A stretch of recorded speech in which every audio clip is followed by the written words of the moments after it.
Honorable Speaker, I was saying, for those who are asking, why is Sifuna the one who asks this question? That Article 20 of the party's constitution also confers on me the power to perform any other functions that have been allocated by an organ of a party. And I want to confirm here that the Central Committee has charged me with the marking scheme for implementation of this document. So that when I ask these questions, nobody should ask why Sifuna is asking them. When we come to Article 3 of this document, Honorable Speaker, number 1, it talks about protecting and strengthening devolution. Honorable Speaker, please allow me to debate without all these interruptions. I don't know who I have offended. Senator Sifuna, you know, unfortunately, I cannot deny members' points of order. Yeah, but Honorable Speaker, it's not possible to deny them. Maybe you request them not to interrupt. Honorable Speaker, under Standing Order 121, you have powers to stop frivolous points of order. Please allow me to debate because I think... Please, just have a seat. I want to reason if it is frivolous or it is... because I can't determine before it is, he talks about it. Speaker, it's very rare that you get a frivolous point of order from me. The only concern that I have in the Speaker is that my friend Senator Sifuna is extensively quoting a document that is not tabled. That's my only problem, because I really, it should actually be music to my ears. But you could just do the simple thing, just table the document so that we can also have access to what you're saying. That's my only issue. But what he's saying, it is music to my ears. A relevant point of order, because you are referring to a document that is not circulated, so that the members, the other senators can have a look at it to also follow up your debate. Maybe if you want to do that, you can just table, they get copies. Honorable Speaker, the only reason I'm making relevant reference to this document is because it ties up with what I want to say in terms of the position that I will take as a senator from ODM on the division of revenue. Honorable Speaker, in the morning, I watched my colleagues debate this matter. And in fact, there was a reference to this document over and over, including from Senators Kajwang and the others. I did not see anybody rise up on a point of order. You know, Honorable Speaker, in this House, I feel sometimes that the rules don't apply fairly to me, that there is an attempt always to derail me when I'm here. People spoke continuously for 20 minutes without any interruption. But when Sifuna is on the floor, suddenly people want to issue points of order. Honorable Speaker, another thing is that when a document is public, this is a public document that was signed in open daylight. But people want Sifuna to be the one to bring copies to them. This is ridiculous, Honorable Speaker. Let me conclude, Honorable Speaker, by saying that we address the question of clawback on devolved functions. Now I'm not even referencing any documents. I am going to reference the positions that the party has taken on devolution. Number 1, Honorable Speaker, that this devolution is something that we take pride in as having been part of the people who birthed it.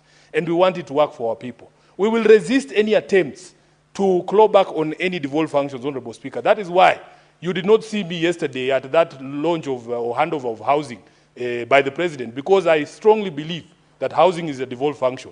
You will not see me at the President's launch of markets, because that's a clawback to devolution. So that person who was asking me yesterday, there's a senator who asked me yesterday why I was not at that place. It's because I believe in devolution. And this is clawback to devolution. Number 2, Honorable Speaker, that we must devolve all funds for the functions that are devolved. That is the reason why my party and my party leader has taken a position on RMLF, and he has taken a position on CDF. He has said that as far as roads are concerned, the Constitution is clear in the 4th schedule. There are only 2 levels of roads. We have national roads and county roads. And that every single shilling that is supposed to go to counties for the maintenance or construction of roads has to be released to the county governments. Honorable Speaker, we agreed that members of the National Assembly have no business doing what the executive is supposed to be doing. And that is a conversation that is ongoing, but my party and my party leader has taken that position, and that is my position. We have spoken about increasing the budgetary allocation, Honorable Speaker, to 450 billion Kenya shillings. And that is where we are going to draw a line in the sand. We are hoping that our partners who are in government, who are running this government, will respect the agreements that we have put in place together. And then lastly, Honorable Speaker, there is addressed even in that MOU the question of timely disbursement. We pass here something called a disbursement schedule, Honorable Speaker. But the biggest problem is that the county, the National Treasury never respects that disbursement schedule. If you speak to the Council of Governors, they will tell you they were receiving money for February this month, if it has been disbursed already. It is impossible to plan and to run an enterprise when there is such uncertainty as to when you will receive that allocation. Honorable Speaker, I went to Kahawa West a few months ago. There's a market there.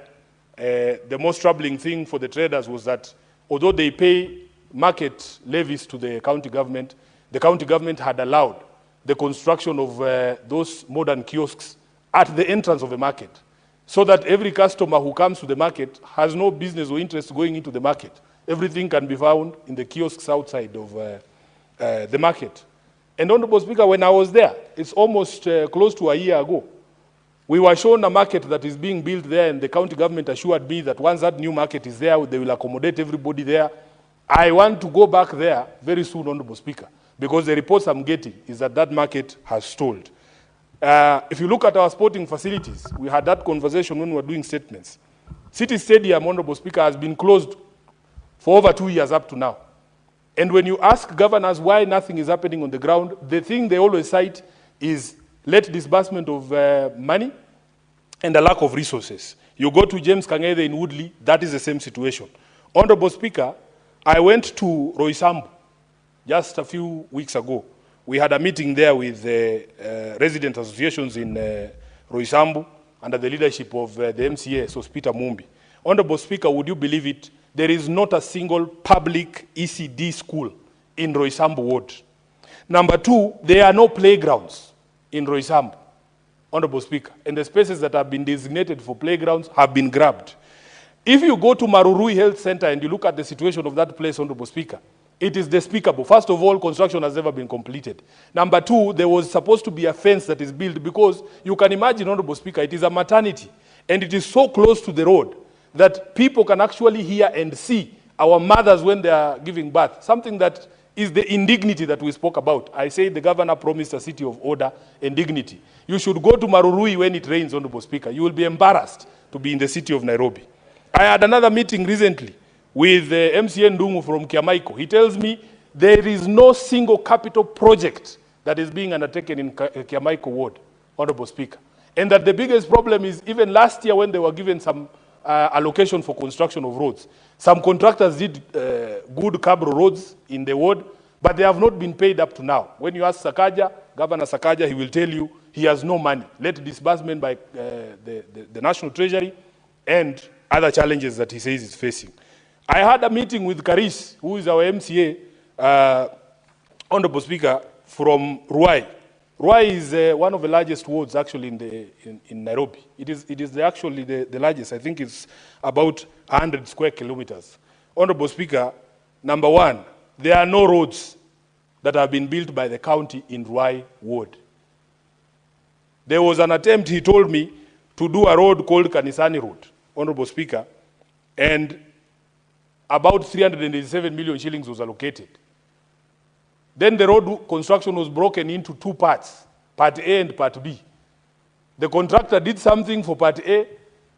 3 rainy seasons later, Honorable Speaker, that entire thing was washed away because he did not have the resources to be able to complete the road.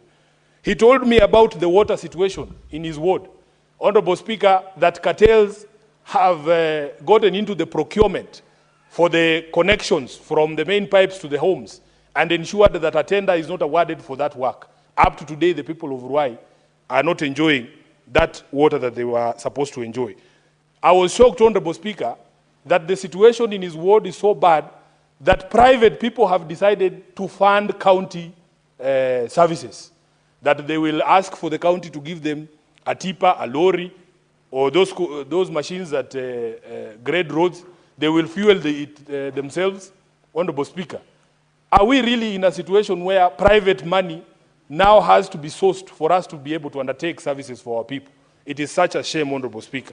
And these are the reasons why I want to say, Honorable Speaker, I agree 100% with our Committee on Finance and Budget, who have proposed 465. For me, the line will be drawn in the sand at 450, personally, because of the position that has been taken by my party. Honorable Speaker, therefore, we will not support any attempts to claw back our devolution, and we want to say that the CS for Treasury must make sure that there is observance of the disbursement schedule so that county governors can also plan. Lastly, Honorable Speaker, allow me to say something that arose in the course of the debate in the morning. Honorable Speaker, as a Kenyan leader, I know that we leaders have a responsibility to Kenyans and no other person. I was deeply embarrassed, Honorable Speaker, that at a time when people are being deported from our neighboring country, and if you look at my passport, Honorable Speaker, I have the blue passport. It says East Africa Community. When I was a member of the Law Society of Kenya, Honorable Speaker, at the council, we used to do something called, push for something called cross-border practice. There are lawyers who are qualified from the University of Dar es Salaam, Tanzanians, who practice law in our Kenyan courts. There are students at the Kenya School of Law from Tanzania and from Uganda. I know lawyers who went to Kampala International University and Makerere, who qualified there, and they have come to the Kenya School of Law. They are practicing law in Kenya. So therefore, Honorable Speaker, for us to have a situation where people cannot be allowed to move freely in the community is something that we must call out. Honorable Speaker, I have heard people trying to justify, saying, oh, these are activists. Activism in itself, Honorable Speaker, is not a crime. I know Tanzanian law, there's no law that says activism is a crime, Honorable Speaker. So for me, I was deeply embarrassed to see our Foreign Affairs Minister, who should be our foremost defender, adopt a very nonchalant, a very laid-back, a very lazy attitude yesterday on Citizen, Honorable Speaker, that he has not even summoned the Tanzanian ambassador to ask him what was the reason why these brothers of ours were expelled. As we speak, there are Kenyans whose whereabouts are still unknown. Just show some concern for your countrymen. That is the job that you are given to do, Honorable Speaker. So I was a bit disappointed. And we need to, as a community of nations in East Africa, we must, Honorable Speaker, call out dictatorial tendencies whenever they emerge, because we are all brothers. If you ask Senator Eddie at his border in Isebania, people trade and cross over freely. We are brothers and sisters, and we cannot allow a situation where we have Kenyans being deported. At least when I was deported from Angola, I took it in stride. By the way, nobody in government bothered, Honorable Speaker. But I was okay, because me, I can take care of myself. Plus, Angola is far away. We don't share any borders. I don't think I know any Kenyan who's married to an Angolan. It was okay.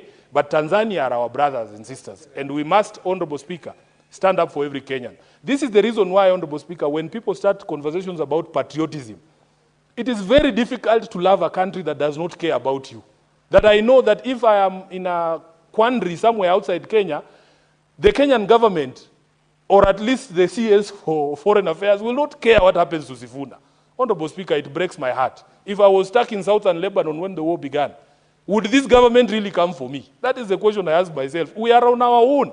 Then when we complain, people say, oh, you don't love your country. Love, Honorable Speaker, is reciprocal. You love me, I love you. I thank you, Honorable Speaker. Senator Wambua.